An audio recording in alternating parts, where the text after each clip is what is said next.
Hey, Aubrey, question for you today. All right, let's hear it. So, do you drive a gas guzzler? Oh, I do drive an SUV that is a bit of a gas guzzler. I drive it as seldom as possible, and then I have Mhm. an electric vehicle that I try to drive as much as possible to save gas. Right.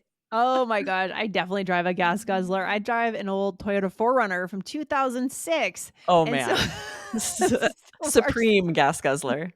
yeah, it's What is almost a at gas 300. guzzler, Lindsay? What is that? Yeah, a gas guzzler is a car that just guzzles up so much gas, just consumes gas very quickly. And when gas prices are up, we can feel it for sure. Seriously. Yes, this is a Mhm. car that is not fuel efficient. So when you go to fill the tank, you're first of all, Mhm. you're filling it very often and Yeah. then it goes through gas really quickly. So Yeah. especially older cars, right? They're more fuel efficient these days. The They older really are. cars, ooh, bad. Yeah, I didn't realize it, but SUVs have gotten a lot more fuel efficient, you know? Yes. They Yeah. really have. There's Yeah. a lot of even like hybrids, electric vehicles that Mhm. are SUVs. It's amazing the power they're able to get with those these Yeah, days. it's impressive, it's impressive. So, how does this tie into the topic today, Aubrey? Gas guzzler. Yes. We are talking about idioms that have alliteration. We did a part one on the Business English podcast. Stay to the end and we'll let you know which episode that was if you missed it. You don't have to Mhm. have heard that one to understand this one. Yeah. Today we're sharing idioms that also have alliteration that we use in everyday conversations. Yeah, in the other episode, we talked about how these are just fun to say, they're punchy, they sound smooth, they're just fun and kind of funny at times, right? Exactly, right? Alliteration is when you have a repeated sound, like in gas guzzler, we have that hard g sound Mhm. twice, and it does make it fun to say. So Yes. idioms, I mean, they're fun enough on their own. Add alliteration, double Yes. whammy. It's another tool, right? Especially as our listeners get into B2 C1. In our C1 course, we talk about speaking in metaphors. This could be another tool, speaking with alliteration. Absolutely. Interesting. Yeah, Okay. super interesting. All right, so Yeah. let's go into number 1, which is gas guzzler. We shared what it means. Let's share a couple Mhm. more examples All here. right. Okay, here's one. This car is a real gas guzzler, right? And my Toyota 4Runner is definitely a real gas guzzler. Yeah, Yes. so this is not a compliment, right? This is a No. complaint. This is someone That's complaining right. about their car. That's right. What was another one, Aubrey? You might say, I'm shopping for a more fuel efficient car. I'm tired of driving a gas guzzler. Mhm. And this is just this phrase, everyone knows it, right? Native speakers Yeah, just know it, and so to learn it and to be able to start using it will just feel natural, you know? People will just absolutely. recognize it when you say it. Yeah.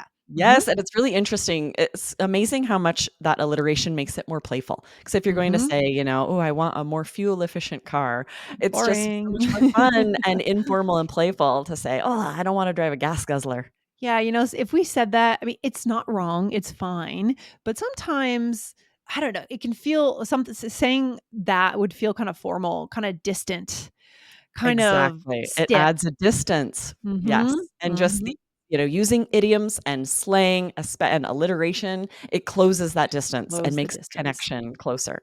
Ooh, I think that's the topic today, right? How to close the distance using Love alliteration. That's it right Yes, there. Yeah. absolutely. So, Aubrey, what's our second one? This one feels a little older to me.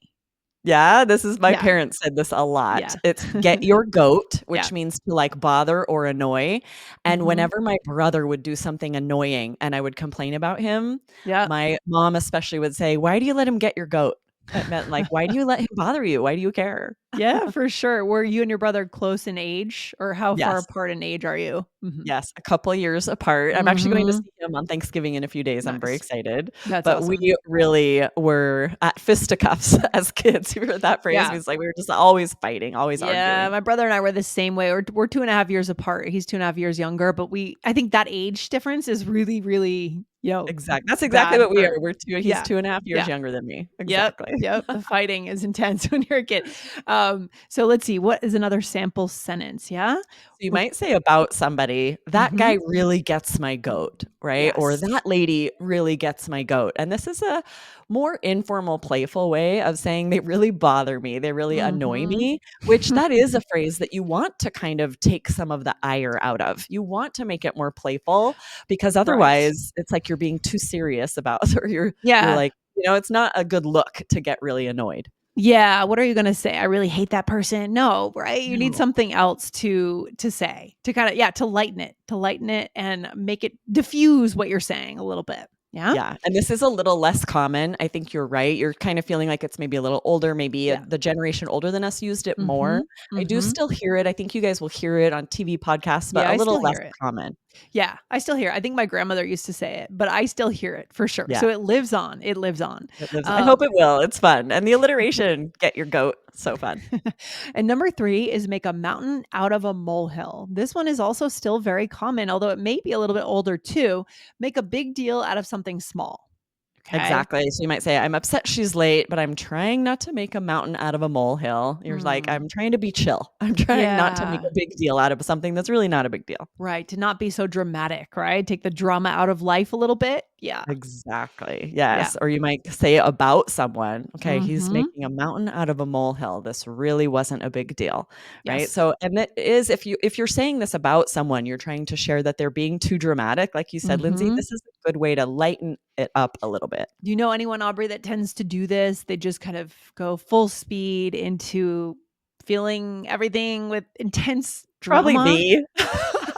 I Okay. can't think of anyone who does this more than I do. Yeah, maybe I do But too, no, I think we actually. all it depends on the situation Yeah. sometimes, but I know I've mentioned on the podcast before that if I feel like someone's being treated unfairly, I'm like 0 to 60, I'm right there in someone's face, like, Mm. defending someone, maybe Nice. making a mountain out of a molehill sometimes. Right, right. And I think it also depends on who for me, it depends on who I'm around. Like, if I'm around my For partner, sure. I feel more liberty to be dramatic. Totally, right? You're in a safe Versus place. yes, Yes. just a friend that maybe I don't know as well. I might Among pull strangers, I it might back be a a little little more bit, be a reserved. little That's a more good point. easygoing. Yeah, yeah, for Yeah, sure. So our personalities change depending on who we're around, for sure. absolutely. Oh my gosh. Okay, pleased as punch. Love it. Also Yes, this feels is classic. fun. Let's call it It does. classic. They are all pretty classic, right? We've Mhm. definitely heard our grandparents use these, we've seen them on older TV shows, but we Mhm. do still hear them some. So this Uh-huh. means very happy, to be pleased as punch. Yeah, so here's an example. I'm just pleased as punch about the present you got me. I feel like I should say that in a southern accent for some reason. I I don't know know, right?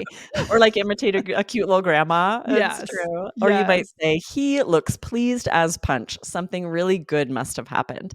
I Cute. think we often, at least our generation and younger, we often use this to be a little more silly, Yeah. right? We're like, Right. "Don't you just look pleased as punch?" And we're Right. almost Right. teasing them for being so happy about something. So you're saying you're not necessarily using it in a fully serious way, right? Yeah, I feel like this Yeah. is when I use it the most, and it's that chunk. If I see that Mhm. someone's just giddy, like, super happy, especially if it's something really little and silly, then I'll Right. say, "Don't you just look pleased as punch." Nice. I love that. Yeah, I mean, sometimes older phrases that have been around, we heard our grandparents use, we use them still, but we use them in a more figurative way or a fun, sarcastic Playful, way. teasing, Yeah. almost like we're imitating our grandparents saying it to us. Yes. Interesting. Interesting. Huh. Okay. Good to know, though. Good to know. So, in this role play, which we're going to go into right now, after we take a quick break, let's take a quick break, Aubrey, and then we'll be right back. Okay, we are back from break.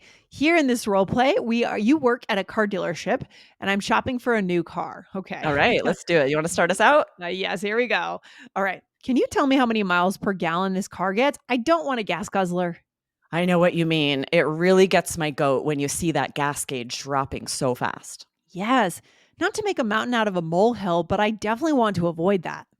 Well, I think you'll be pleased as punch with this one. It gets 30 miles per gallon on the highway and 25 in town. Nice. Nice. I would make a good car salesman. Yes, I know. You don't drive You're too hard of sold. a bargain. I know. It's just like talk about the features, talk about the efficiency of the car. I love it. Exactly right. All right. So here I said, can you tell me how many miles per gallon this car gets? And I said, I don't want a gas guzzler. And that was the car that tends to use gas quickly. It just absorbs it. Yeah. Exactly. And we didn't really talk about the actual verb guzzle means to Yeah. like drink very fast. We'll say Hmm. this like someone could guzzle like a soda means Yeah. you're like drinking something really fast. So this is very idiomatic sort of personification to say that the car is drinking the gas It quickly. is cool. Kind of Interesting. creative, right? Yeah. Yeah. Fun. Okay. And And then then what I did you say? said, "Oh, yeah, it really gets my goat when you see that gas gauge dropping." So this is a Hmm. fun way to use it. I am, like showing empathy to you. Like, I get it. I also hate driving a gas guzzler. And so then I can say, "Yeah, that really gets my goat. Like, that also really Hmm. bothers me." And also a good sales skill, right? People, in order True. to sell, people have to feel that you understand them with empathy, and you do. You're genuine here, right? So It's do true. I another. missed my calling as a car salesman, salesperson. Would have been a different life for sure. Yeah, it would've. And then I said, yes, not to make a mountain out of a molehill, but I definitely want to avoid that. So I'm saying I'm not trying to be dramatic or make a really huge deal out of this one goal of the car, but I don't want it. Right. Exactly, right? You're sort of backpedaling a little to, like, not seem dramatic, not seem, like, Right. picky. You're like, "Oh, I'm not trying to be dramatic. I'm not trying to make a mountain out of a molehill, but, this is an important feature to me." You have to say what you're looking for when you're in the market for anything, right? Yeah, Yes. and then I finished by saying, "I think you'll be pleased as punch with this one." And this I could see myself saying this even in this kind of situation, be like, it means the same as, "I think you're really going to love this other one I'm going to show you," but it's a little more playful. "You'll Yes. be pleased as punch with this one." Fun. Yeah. And this is used in a more straightforward way, right? Because it's just Yeah. a sales deal and you don't know the person. So it's being used in the way that maybe our parents' generation used it or our grandparents. Yeah. Exactly. And this is interesting to look at this role play because a lot of you out there might think you need to reserve idioms and slang for like friends, close friends, very informal conversations. But Right. here we're, a salesperson and someone buying a car. We don't know each other well. It's a little more of a formal situation. And it still doesn't feel strange to be throwing in idioms because Yes. it just is very native and natural. It's still a pretty informal conversation if you're shopping for a car. Oh, for sure. There's so many contexts for idioms and expressions and slang phrases. So it's not just those close friends. 100%. Exactly. I 100% agree. agree. So let's send our listeners to the first episode in this series. Aubrey, what episode was that? Yes, it was episode 349 on the Business English podcast called Mhm. Amazing Alliteration. Commit these sticky phrases to memory. And we talked a little more about alliteration and how it's used by brands to make Mhm. things memorable. So be sure to check out that episode and follow the Business English podcast if you don't, because you're missing great episodes. Oh my gosh, for sure. If you're not aware, we have a whole other podcast again called Business English. So type in your search bar Business English. It will come up. You'll see the yellow. You'll see us on the cover. And you want to go ahead and hit that follow button because we publish business episodes, Business English, 3 days a week. All right. Yes, Good. don't miss those. I'm excited for you guys to use all of the idioms from today's episode and that one after you check it out because Hmm. alliteration really does add something. They're fun to say, they're fun to hear.